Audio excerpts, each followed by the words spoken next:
Well, for me, early childhood started at 3 months on the planet after birth, being left in a bootlegger's house. My mother left me there, and a lady that she knows by the name of Blanche Adams found me. She was never married, and she didn't have children of her own.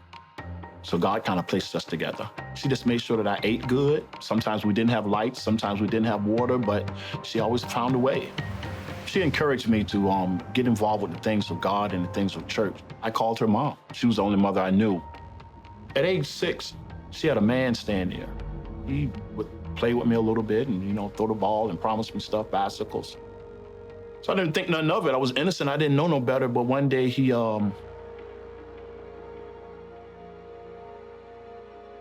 put his mouth on parts of my body that he wasn't supposed to. So he told me that if I told him about it, he would kill me. And when I told Blanche about it, my mama, she didn't do anything. It was no protection. I didn't know if it was for the money. Did she think I was lying? So one night, I had to go through his room to get to the kitchen. So I went to the kitchen to get some water as quiet as I possibly could. And when I turned back around, he was standing in the doorway with his boxers on, telling me, give me a hug. I want to hold you. And I fought past him as best I could. And I went and woke her up and told her that he was trying to hug me. She put him out, told him he had to leave. So my first sexual encounter was with a guy. And I felt dirty, and I felt like it was my fault, and I never had any problems with my sexuality, but I wondered why. And I walked around with that for decades. That's inside of me, holding it. I started to hang around with the older group because my peers made fun of me too much. They were drinking and doing drugs. So I think I had beer when I was 9, and I was 10 when I first smoked marijuana. The same year I got saved, it was the same year I snorted cocaine for the first time at 12 years old. It gave me an outlet, and the pain and things that I was experiencing inside, it seemed like it numbed it some. I felt happy. It appeared that people were making money. They had nice things. I knew I was poor. So I made it my business to try to be the person that everybody needed to know in order to get what they needed to get.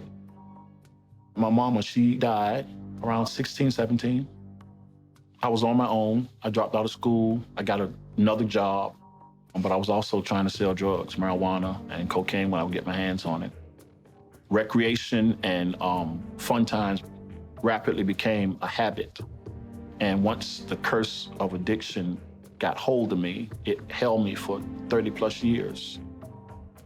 It just evolved extremely quick, and it went from snorting cocaine to smoking crack. I got incarcerated when I was 28 years old. That was the first time. It was terrifying for me because I'd never been put in a cage, told when to get up, told when to sleep. I went back to what I knew, and I got my Bible. And I started to read again, and I started to pray again. I didn't want to do drugs in jail and get high, even though it was prevalent and it was right there. Every time I got out, it didn't take long before I fell back into the same lifestyle. I would always say, I ain't going back no more, this is my last time, but every time I got back involved with the drugs, every single time that God blessed me with good jobs, career-orientated jobs, I've been divorced twice, vehicles, material things, I went right back and lost everything. I chose to be outside. I chose to sleep in abandoned buildings and in people's houses that didn't have electricity or utilities. I chose to sleep in cars. I chose to just hang on the street and not go to sleep at all for 2 or 3 days. I was angry at God at times. Why this? Why my parents leave me? Why did she die when I was so young? Why don't I have a family? If you're a loving God, why? Couldn't get it, didn't understand. When you find yourself doing things outside of the law that you wasn't raised to do, and the little bit of dignity and character that's left starts to say, and you look around and you see you haven't done nothing with your life. You've wasted decades. When God gives you a moment of clarity, it just makes you think, is this it? Is this how it's gonna end? Was it too late for me to have a purpose and walk in something that was worthwhile? And God gave me a moment of clarity to say, you know what? There's something still in you if you trust me. So I finally got to the point of total surrender, total trust. And I spoke to God as if I'm speaking to you, and if you don't help me and heal me and deliver me, I'm gonna die. I called the Salvation Army a couple of days before. They told me to come in that day, did the intake. Said, God, I can't leave until you fix me. He let me know that this is it, that I'm gonna change you and you're gonna be all right.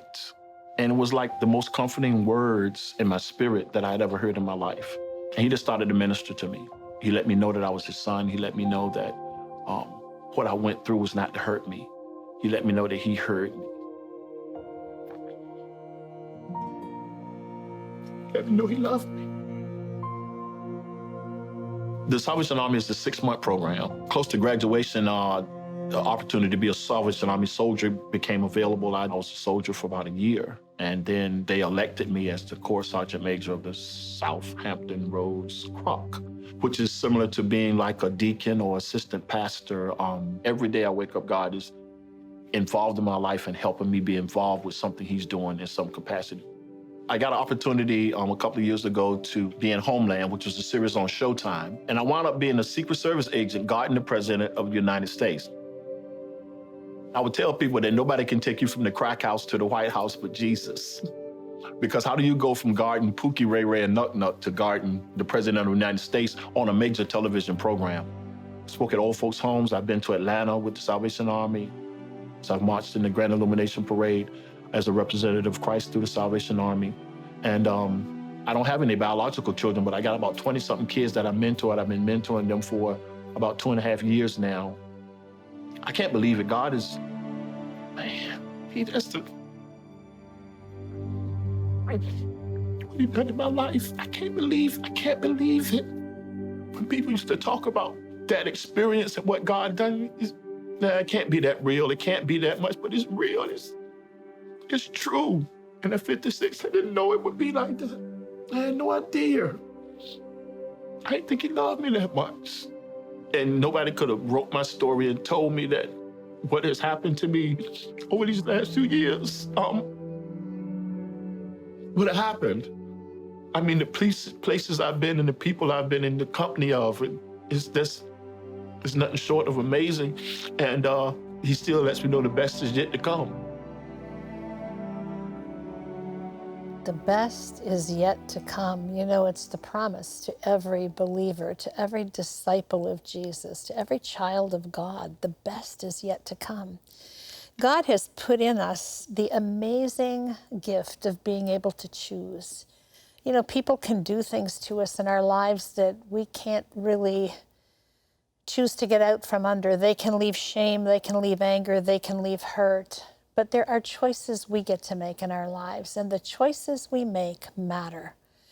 You know, even when you've made wrong choices along the path for a window of time, even a long window of time like Michael did, wrong choice, couldn't seem to come out from under it. One day, God gave him clarity, and he made a right choice. You know, the Bible says, choose this day who you will serve. And then we're also told, I set before you life and death, choose life. I want to say that to you today. If you're hooked in something that you can't seem to get out of, it doesn't make a difference what it is or how long you've been there. Jesus came to set you free. If you would like to pray with someone, our line is toll-free. It's 1-800-700-7000. Hello, I'm Gordon Robertson. Thanks for watching the video. Be sure to like, subscribe, and hit the notification bell for more encouraging videos like this one. Welcome to the 700 Club Interactive family, and God bless you.